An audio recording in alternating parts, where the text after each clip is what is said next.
வயநாடு பகுதியில் நிலச்சரிவு ஏற்பட்ட முதல் கிராமமான பூஞ்சேரி மட்டத்தில் வீடுகள் சேதமடைந்து கிடக்கும் நிலையில் களத்தில் இருந்த தொடர்பான கூடுதல் தகவல்களை தருகிறார் சிறப்பு செய்தியாளர் ரகுவரன்.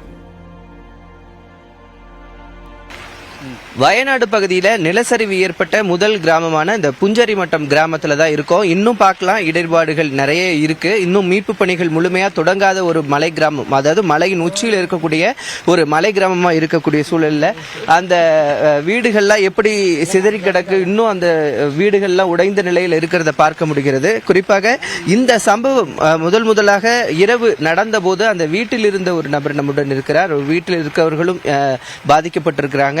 அவர்கிட்ட நம்ம பேசலாம். அப்போ என்ன ஆணுச்சு சார் அன்னைக்கு நைட்டு? என்ன ஆணுச்சு നൈറ്റ്? ഞാൻ രാത്രി 1:30 മണിയാச்சு. 1:30 മണിക്ക് ഞാൻ ഉണ്ടായിരുന്നു വീട്ടിൽ.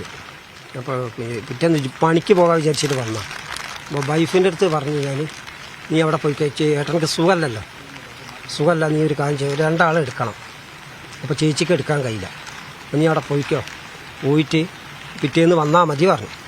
ആയിക്കോട്ടെ പറഞ്ഞു. എന്നിട്ട് ഞാൻ എന്താക്കി, രാത്രി അവിടുന്ന് വീട്ടിൽ നിന്ന് ഭക്ഷണം കഴിച്ച് നേരെ ഇവിടെ വന്ന് കടന്നുറങ്ങി. പിന്നെ കുറച്ച് ചോറുണ്ടായിരുന്നു, ആ ഫ്രിഡ്ജിലും വെച്ച് പിറ്റേന്ന് പണിക്ക് പോകാൻ കൂലിപ്പണിക്കാരാണ്. അപ്പോൾ അങ്ങനെ വന്നിട്ട് എന്താക്കി, ഞാനിവിടെ കിടക്കും. ഞാൻ ആ റൂമിലാണ് കിടക്കും. അപ്പോൾ ഇരുന്നപ്പോൾ ഒരു 1:30 മണിയാകുമ്പോൾ ഈ എയർപ്ലെയിൻ്റെ ഒച്ച പോലെ ഭയങ്കര കുലുക്കം. അങ്ങനെ കുലുങ്ങിയപ്പോൾ ഒരു ഷീറ്റ് അവിടുന്ന് പൊട്ടി വീണപ്പോൾ ഞാൻ കുറച്ച് കഴിഞ്ഞിട്ട് വന്ന് ടോർച്ചടിച്ച്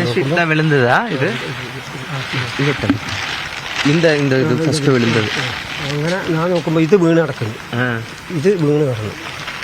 അങ്ങനെ ഞാൻ എന്താക്കി, വിളിച്ച് സുഹൃത്തുക്കളൊക്കെ വിളിച്ചിട്ട് പറഞ്ഞു, എൻ്റെ വീട് പോയിക്കുന്നു, എൻ്റെ വീട് ഇങ്ങനെ പോയിട്ടുണ്ട്, ഇങ്ങനെയാണ് പറഞ്ഞത്. என்னன்னு தெரியல அப்போ என்ன நடந்தது. அப்போ இங்க இருந்து இப்படி வந்து பார்க்கும்போது இதெல்லாம் நிறச்சி தண்ணி இருக்குது. இந்த மரம்லாம் வந்து இங்கே வந்து அடைஞ்சாச்சு.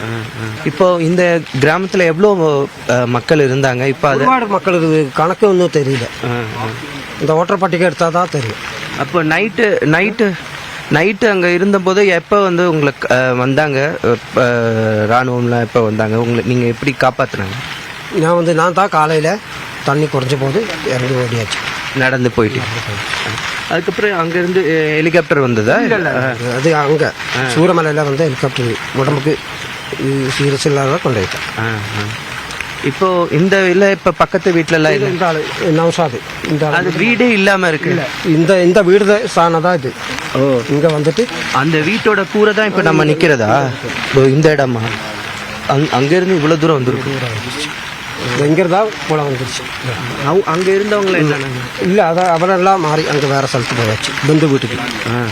நியூஸ் 18 தமிழ்நாடு செய்திகளுக்காக ஒளிப்பதிவாளர் மணிகண்டனுடன் செய்தியாளர் ரகுவரன், பூஞ்சேரி கிராமத்திலிருந்து. வயநாட்டில் நிலச்சரிவால் பாதிக்கப்பட்ட மக்களுக்கு 100க்கும் அதிகமான வீடுகள் கட்டிக் கொடுக்கப்படும் என்று ராகுல் காந்தி உறுதியளித்துள்ளார். நிலச்சரிவு ஏற்பட்ட பகுதிகளில் 2வது நாளாக பிரியங்கா காந்தியுடன் ஆய்வு செய்த அவர் மாவட்ட நிர்வாகிகளுடன் ஆலோசனை நடத்தினார். நிலச்சரிவால் ஏற்பட்ட பாதிப்புகள் குறித்தும் ராகுல் காந்தி கேட்டறிந்தார்.